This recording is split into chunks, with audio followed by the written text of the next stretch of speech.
Hello बच्चों, आपका स्वागत है आपका अपने YouTube channel easy to learn पे।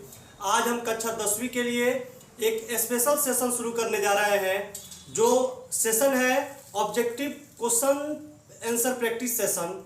और उसी के द्वारा हम हर एक चैप्टर का बहुत ही अच्छे तरीके से सभी कंसेप्ट को सीखेंगे और सीखेंगे कि क्वेश्चंस को कैसे सॉल्व कर पाएंगे।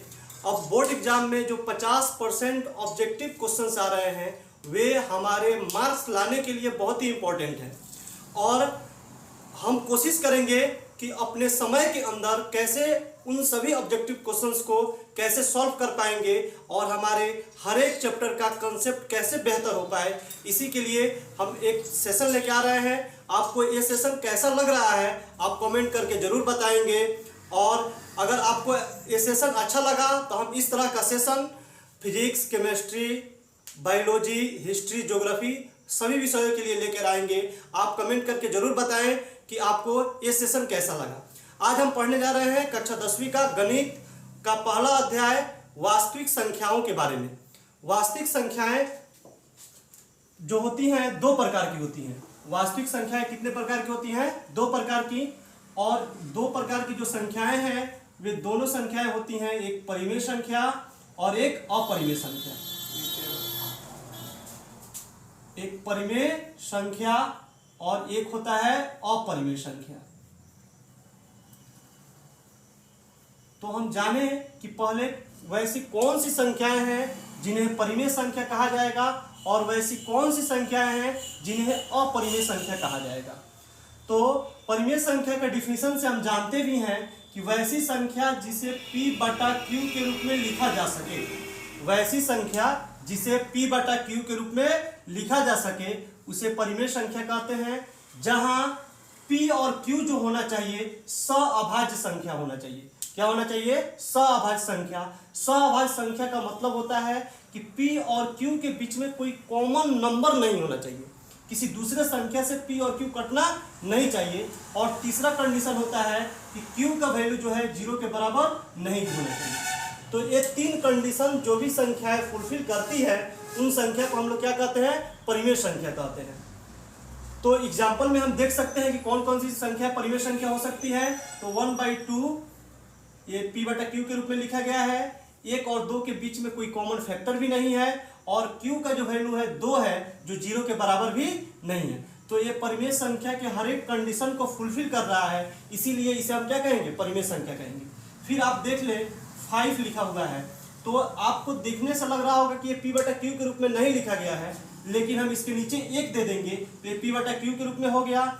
अब इसके बीच में 1 के अलावा कोई कॉमन फैक्टर भी नहीं है, और q का जो वैल्यू है 1 है, यानी कि 0 के बराबर भी नहीं है। यानी कि 5 भी क्या कर रहा है? परिमेय संख्या के हर एक फैक्टर को फुलफिल कर रहा है, इसीलिए 5 क्या कहलाएगा? परिमेय संख्या कहलाएगा। उसी तरह 0 पूछा जाए आपसे कि 0 कौन सी संख्या है, तो 0 भी परिमेय संख्या है।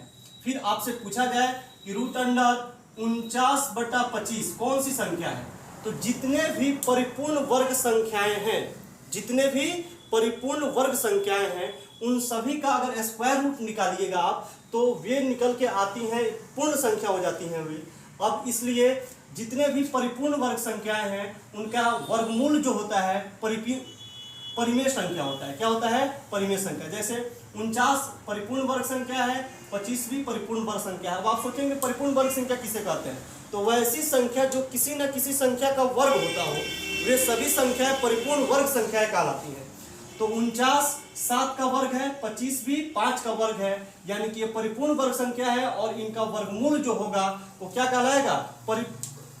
परिमेय संख्या होगा। क्या होगा? परिमेय संख्या होगा। अब हम जानते हैं परिमेय संख्या में दो तरह के डेसिमल एक्सपेंशन भी पाए जाते हैं। एक होते हैं शांत दशमलव प्रसार और एक होता है अशांत दशमलव प्रसार। शांत में क्या होता है? 2.14, यानी कि दशमलव के कुछ निश्चित स्थान के बाद अगर पूरा पूरा कट जा रहे हैं तब इसे कहते हैं हम लोग शांत दशमलव प्रसार। क्या कहेंगे? शांत दशमलव प्रसार। कुछ ऐसे दशमलव प्रसार होते हैं 2.141414 डैश डैश डैश। अब ये देखिए इनका जो रिपीटेशन है लगातार हो रहा है, लेकिन इनका डेसिमल के बाद ये कहीं पे भी नहीं कटती हुई दिखाई दे रही है। तो जब ये पूरी पूरी नहीं कटेंगी लेकिन इनके साथ क्या हो रहा है कि जो भी नंबर है कुछ खास डिजिट के बाद रिपीट करना शुरू कर देता है, तो इसे हम लोग कहते हैं अशांत दशमलव प्रसार। इसे क्या कहते हैं? शांत दशमलव प्रसार। तो दोनों तरह की जो संख्याएं मिलेंगी वो भी क्या होंगी? परिमेय संख्या होंगी। तो आप अब आराम से बता सकते हैं कि कौन सी संख्या परिमेय संख्या होंगी, कौन सी संख्या परिमेय संख्या नहीं हो सकती है। अब जानते हैं अपरिमेय संख्या के बारे में। तो अपरिमेय संख्या क्या है? तो वैसी संख्या जिसे p/q के रूप में नहीं लिखा जा सकता है उसे क्या कहेंगे? अपरिमेय संख्या कहेंगे। अपरिमेय संख्या में क्या होता है कि इसके दशमलव प्रसार जो होते हैं वे तो क्या होते हैं? टर्मिनेट भी नहीं करते हैं, यानी कि नॉन टर्मिनेटिंग होते हैं, और रिपीट भी नहीं करते हैं। यानी कि इनके दशमलव प्रसार इस तरह के हो सकते हैं 2.1212121222 डैश डैश डैश। देखिए ये पूरे के पूरे तो टर्मिनेट भी नहीं कर रहे हैं और न ही अपने डेसिमल के बाद के डिजिट को रिपीट भी कर रहे हैं। तो इसीलिए इन सभी संख्याओं को ऐसा अगर डेसिमल एक्सपेंशन हमको मिलता है तो इन्हें हम कहते हैं अपरिमेय संख्या। क्या कहेंगे? अपरिमेय संख्या।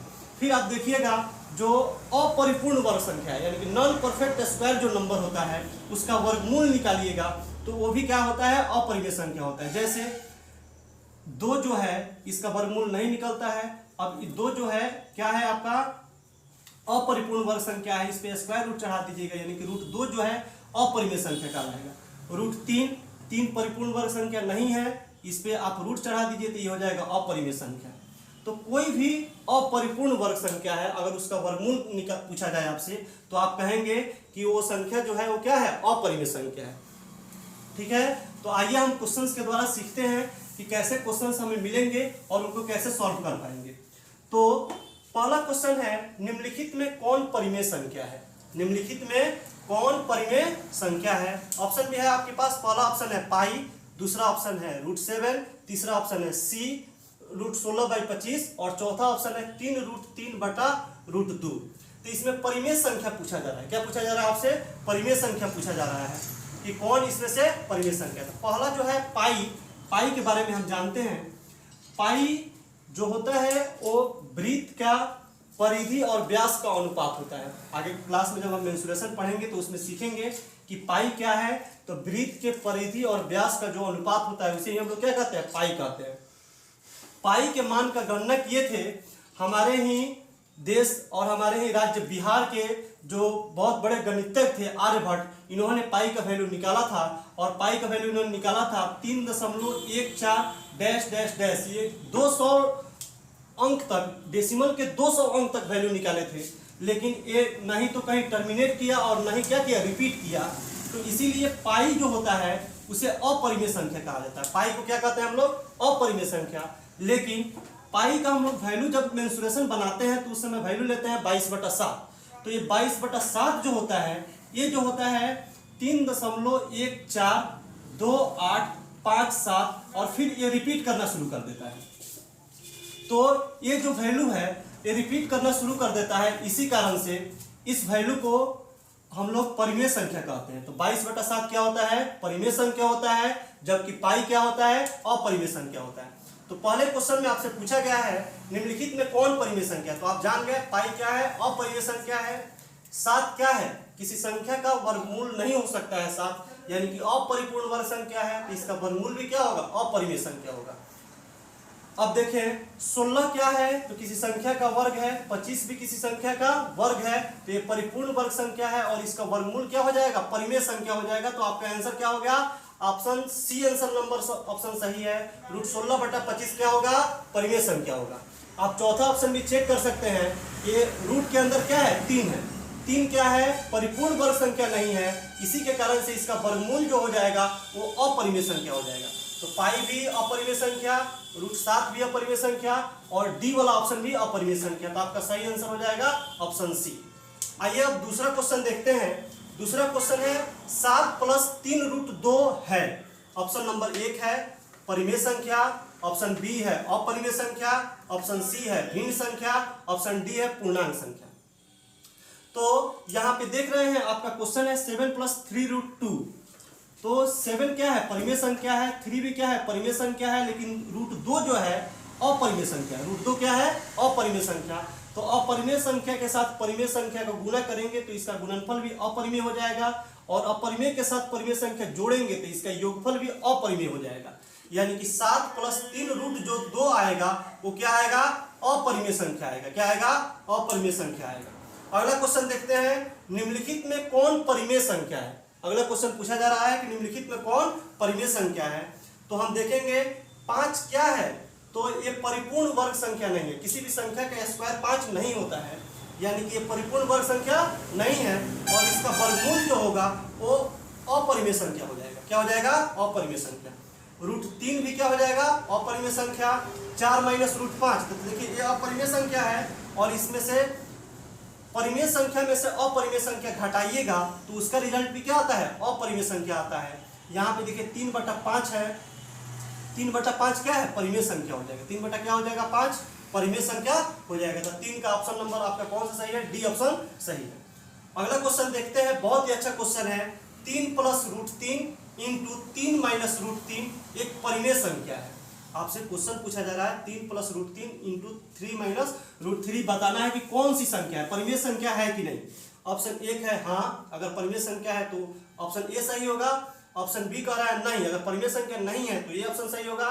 ऑप्शन सी कह रहा है ए और बी दोनों, और डी कह रहा है कुछ कहा नहीं जा सकता। आइए देखते हैं क्या हो सकता है। तो 3 + √3 × 3 - √3,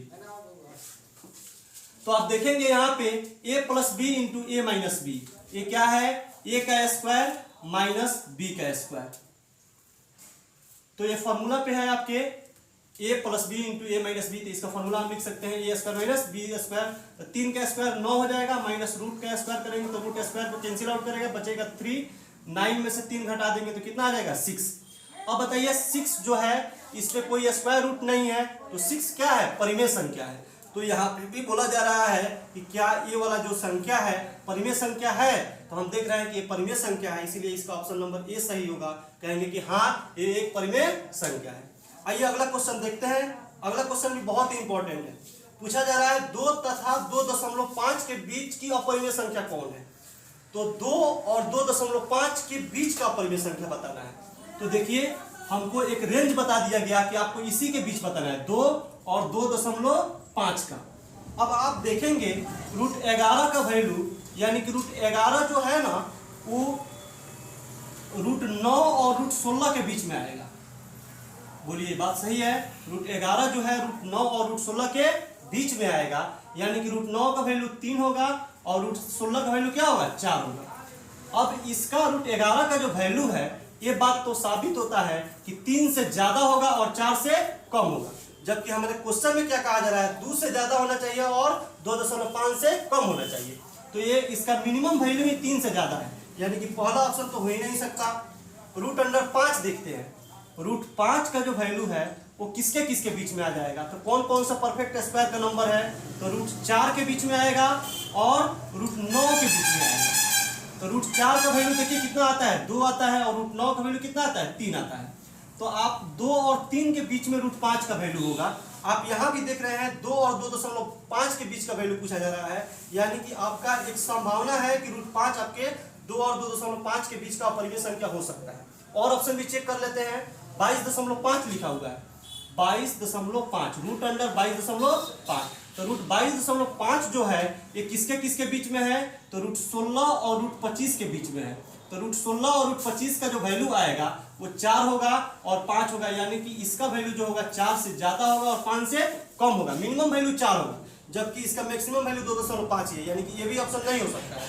12.5 को भी हम ट्राई कर ले, तो √12.5 को अगर चेक करेंगे तो ये वैल्यू आएगा आपको √9 और √16 के बीच में। तो √9 का वैल्यू भी 3 और √16 का वैल्यू 4। तो इसका मिनिमम वैल्यू जो अगर आएगा वो 3 से ज्यादा आएगा, तो 3 से ज्यादा आएगा और हमारा मैक्सिमम वैल्यू 2.5 ही है, यानी कि ये भी ऑप्शन नहीं हो सकता। यानी कि हमारा ऑप्शन कौन सा सही है, बी ऑप्शन सही है। आइए अगला क्वेश्चन देखते हैं, निम्नलिखित में कौन अलग है। निम्नलिखित में कौन अलग है, तो इसमें से आपको कुछ ऐसे संख्याओं का समूह दिया हुआ है जो 3 जो संख्याएं तो एक जैसी होंगी और चौथा जो संख्या होगा उससे अलग होगा। तो देखिए यहाँ पे 3/5 परिमेय संख्या है, √16/4, 16 भी परिपूर्ण वर्ग संख्या, 4 भी परिपूर्ण वर्ग संख्या, इसीलिए इसका वर्गमूल भी क्या हो जाएगा, परिमेय संख्या। 25/4 ये भी परिमेय संख्या। तो ये 3 परिमेय संख्या हो गए, 2 किसी का वर्ग नहीं हो सकता, यानी कि इसका वर्गमूल जो होगा अपरिमेय संख्या हो जाएगा, यानी कि आपका ऑप्शन यही सही है। 3 एक जैसा है और अलग क्या है, √2/5। आइए अब अगला क्वेश्चन देखते हैं। अगला क्वेश्चन है निम्नलिखित में कौन परिमेय संख्या है, निम्नलिखित में कौन परिमेय संख्या है, निम्नलिखित में कौन अपरिमेय संख्या है, सॉरी दोस्तों, निम्नलिखित में कौन अपरिमेय संख्या है, अपरिमेय बताना है हमको। तो अपरिमेय √36/64 दिया हुआ है पहला ऑप्शन। तो 36 क्या है, तो 36 भी परिपूर्ण वर्ग संख्या, 64 भी परिपूर्ण वर्ग संख्या, इसीलिए इसका वर्गमूल क्या हो जाएगा आपको, परिमेय संख्या। ये क्या हो जाएगा, परिमेय संख्या। और आपसे पूछा जा रहा है अपरिमेय संख्या, यानी कि ये आंसर नहीं हो सकता। 1 भी परिपूर्ण वर्ग संख्या, 81 भी परिपूर्ण वर्ग संख्या, इसीलिए इसका वर्गमूल कितना हो जाएगा, परिमेय संख्या। 3 क्या है, किसी संख्या का वर्ग नहीं हो सकता, 5 भी किसी संख्या का वर्ग नहीं हो सकता, इसीलिए इसका वर्गमूल जो होगा अपरिमेय संख्या हो जाएगा। तो आपका आंसर कौन सा सही होगा, सी ऑप्शन इसका सही होगा। डी तो आप जानते हैं 49 क्या हो जाएगा, किसी संख्या का वर्ग है, यानी कि परिपूर्ण वर्ग संख्या है, इसीलिए ये क्या है, परिमेय संख्या है। आइए अगला देखते हैं। अगला क्वेश्चन बहुत ही इंपॉर्टेंट है, बहुत बार एग्जाम में पूछा गया है और आशा है कि आपके आगे आने वाले एग्जाम में भी क्वेश्चन पूछा जाएगा। क्वेश्चन है 3.27 पर रेकरिंग, और इसको बताना है कि कौन सी संख्या है। तो आपको पहले भी बताए हैं, इसका मतलब होता है 3.272727 अब देखिए ये तो कहीं ना कहीं टर्मिनेट तो नहीं कर रहा है, लेकिन इसके नंबर्स डिजिट जो है वो क्या कर रहे हैं, रिपीट करना शुरू कर दिए। तो रिपीटिंग जो डेसिमल एक्सपेंशन होता है उसको हम लोग परिमेय संख्या में मानते हैं, पहले ही सीखे हैं हम लोग। तो 3.27 पर रेकरिंग जो है ये कौन सी संख्या हो जाएगा, परिमेय संख्या होगा। इसका ऑप्शन बी सही होगा। क्या होगा, बी ऑप्शन सही होगा। 9 भी बहुत ही इंपॉर्टेंट क्वेश्चन, 1.01001001 देखिए तो ये ना ही तो टर्मिनेट कर रहा है और ना ही रिपीट कर रहा है। तो नॉन टर्मिनेटिंग और नॉन रिपीटिंग जो डेसिमल एक्सपेंशन है हमने पहले ही सीखा है कि ये अपरिमेय संख्या है, इसीलिए इसका ऑप्शन क्या हो जाएगा, ऑप्शन बी सही हो जाएगा। अगला क्वेश्चन है निम्न में कौन अपरिमेय संख्या है। तो इसमें अपरिमेय संख्या नहीं है, बताना है कौन सी संख्या अपरिमेय संख्या नहीं है। तो √7 अपरिमेय संख्या है, √3/7 भी अपरिमेय संख्या है, √3/5 भी अपरिमेय संख्या है, और √75/48 भी देखने से तो लग रहा है कि 75 किसी का वर्ग नहीं है, 48 भी किसी का वर्ग नहीं है। तो हम देखते हैं कि चारों ऑप्शन हमको दिखाई दे रहे हैं कि अपरिमेय संख्या नहीं है, लेकिन आंसर तो इसी में होगा, इसीलिए हम खोजते हैं √75/48। ये 3 ऑप्शन तो हम कंफर्म है कि ये अपरिमेय संख्या है, हमको बताना है कि अपरिमेय संख्या नहीं है। तो चौथे ऑप्शन को थोड़ा ध्यान से सॉल्व करेंगे कि कैसे आंसर, इसको देखेंगे कि कैसे अपरिमेय संख्या नहीं हो सकता है। तो यहाँ पे 75 है, यहाँ पे क्या है 48 है, इसमें भी रूट है, इसमें भी रूट है, तो हम सिंगल रूट दे सकते हैं, 75/48 लिख सकते हैं। अब इसका हम सिंपलेस्ट फॉर्म निकालें तो ये 3 से डिवाइड करेंगे तो 25 हो जाएगा, ये 3 से डिवाइड करेंगे तो 16 हो जाएगा। अब जो इसका सिंपलेस्ट फॉर्म निकल के आ रहा है √25/16 आ रहा है। तो आप जानते हैं 25 भी किसी संख्या का क्या है, वर्ग है, यानी कि परिपूर्ण वर्ग संख्या है। 16 भी किसी संख्या का वर्ग है, यानी कि ये भी परिपूर्ण वर्ग संख्या है। अब इसका वर्गमूल जो होगा वो क्या आता है, परिमेय संख्या आता है। क्या आता है, परिमेय संख्या आता है। तो आपसे पूछा गया है कौन परिमेय संख्या नहीं है, यानी कि परिमेय है, तो यही आपका ऑप्शन सही हो जाएगा। दोस्तों आपको यह सेशन कैसा लगा आप जरूर बताएंगे। अगर आपको अच्छा लग रहा है तो ऐसे ही सारे सब्जेक्ट का आपको इसी सेशन के द्वारा हम आपको बताने की कोशिश करेंगे। धन्यवाद, मिलते हैं अगले वीडियो में।